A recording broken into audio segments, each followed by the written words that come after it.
Hello, I'm Sebastian. Welcome to 9 Trees podcast. Today, I will summarize and review the book. The Credit Investor's Handbook by Michael Gatto is a practical guide to navigating the modern credit markets through three major instruments: leveraged loans, high-yield bonds, and distressed debt. Positioned within Wiley Finance, the book aims to translate how these products are issued, traded, analyzed, and managed across the credit cycle. It focuses on the investor mindset and toolset, how to read a company through a lender lens, what drives pricing and spreads, and how documentation and capital structure shape outcomes when conditions deteriorate.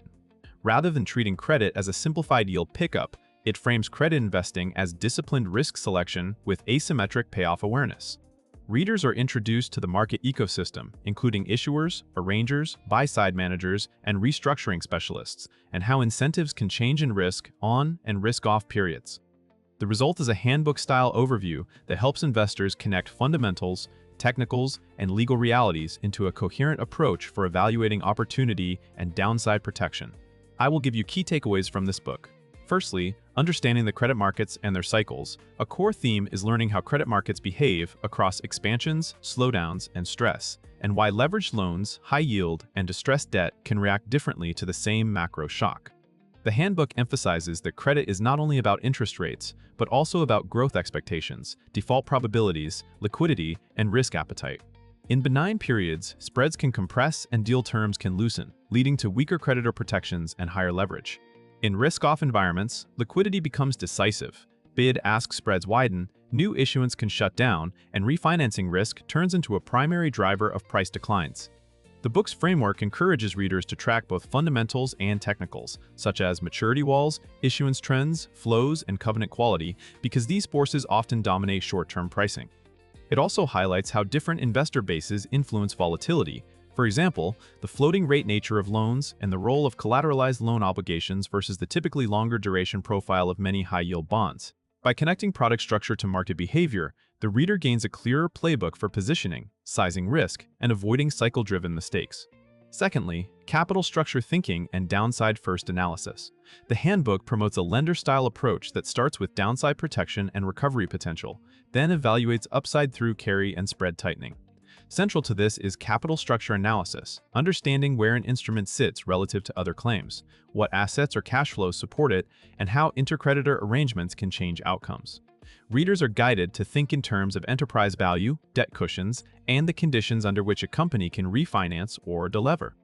This approach is especially relevant in leveraged finance, where incremental debt, permitted liens, and priming risk can erode the expected seniority of a position. The book underscores the importance of mapping debt tranches, maturities, and covenants, and testing assumptions under stress scenarios such as margin compression, revenue declines, or higher interest expense. It also encourages evaluating qualitative risks like sponsor behavior, management incentives, and industry cyclicality because these shape restructuring paths. By focusing on where value breaks in a downside case, investors can better select between loans, bonds, and other claims, price risk appropriately, and avoid the common trap of treating all yield as equal. Thirdly, leveraged loans, floating rate mechanics, and documentation realities. Leveraged loans are presented as a distinct product with its own mechanics, investor base, and risk profile. The floating rate feature can reduce duration sensitivity but shifts attention to credit quality, spreads, and the borrower's ability to service debt as base rates rise. The handbook explains why loans trade differently than bonds, including settlement conventions, liquidity patterns, and the role of loan funds and structured buyers. A key practical focus is documentation and covenant analysis. Loan investors must understand how definitions, baskets, and flexibility provisions can allow a borrower to add debt, move assets, or alter collateral in ways that weaken creditor protection. The book's perspective helps readers interpret common loan terms and connect them to real-world outcomes, especially when markets turn and legal terms start to matter more than headline leverage. It also covers the interaction between primary issuance and secondary pricing, and how technicals like demand from collateralized loan obligations can support pricing even when fundamentals soften. The overall lesson is that loan investing requires a blend of credit work and document literacy, because seniority alone does not guarantee strong recoveries. Fourthly, high-yield bonds, spread, duration, and optionality. High-yield bonds are treated as a space where valuation hinges on spread compensation, issuer fundamentals, and embedded optionality such as calls, make-whole provisions, and covenants. Compared with loans, bonds often carry more interest rate duration, making total return more sensitive to rate moves and curve shifts. The handbook encourages readers to separate credit spread risk from rates risk and to assess whether the spread offered is adequate for expected default and recovery outcomes. Bond documentation is also important, but the nature of protections and remedies differs from loans, and bondholder coordination can become a factor in distress. The book directs attention to structural considerations like secured versus unsecured status, holding company versus operating company issuance, guarantees, and restricted payments capacity. It also emphasizes analyzing refinancing paths. Many high-yield issuers rely on continued market access, so maturity schedules and call structures affect both issuer behavior and investor returns. Through this lens, high yield becomes a total return asset class where carry, price pull to par, and spread movements interact. Investors benefit by understanding how to underwrite bonds not just for yield, but for the full distribution of outcomes. Lastly, distressed debt and restructuring, turning complexity into edge. Distressed investing is presented as a specialized extension of credit work where legal rights, process knowledge, and scenario planning drive results. When prices fall due to elevated default risk, the investor must shift from evaluating probability of repayment to evaluating the most likely restructuring path and the value of the claim through that process.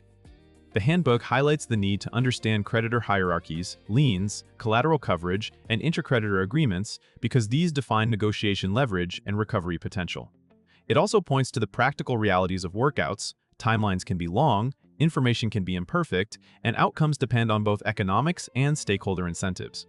Readers are encouraged to frame investments around multiple scenarios, including out-of-court exchanges, amend and extend transactions, and formal proceedings, and to connect these scenarios to estimated recoveries and required returns.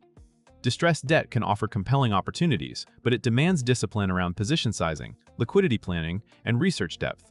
By treating restructurings as a structured process rather than a guessing game, investors can better identify mispriced claims, avoid being primed or diluted, and focus on situations where the risk-reward is truly favorable. In conclusion, this book is best suited for credit analysts, portfolio managers, traders, and serious individual investors who want to understand how leveraged loans, high-yield bonds, and distressed debt really work in practice. It also fits professionals in corporate finance, private credit, and restructuring who need a clearer view of how investors evaluate risk and enforce rights. The biggest benefit is that it encourages a downside-first mindset. Instead of chasing yield, readers learn to connect business fundamentals to capital structure, documentation, liquidity, and cycle dynamics.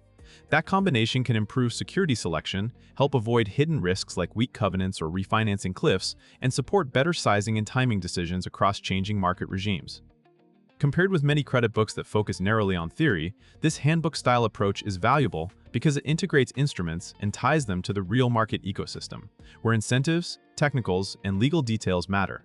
For readers weighing similar titles, the advantage is the broad yet coherent coverage across loans, bonds, and distress, enabling a single framework that travels with you from calm markets to stressed ones. If you want a practical reference that strengthens judgment and process, it is worth buying. If you would like to support Michael Gatto, you can buy the book through the Amazon link I've provided in the podcast description. After reading the book, please let me know what you think and share your thoughts. See you around.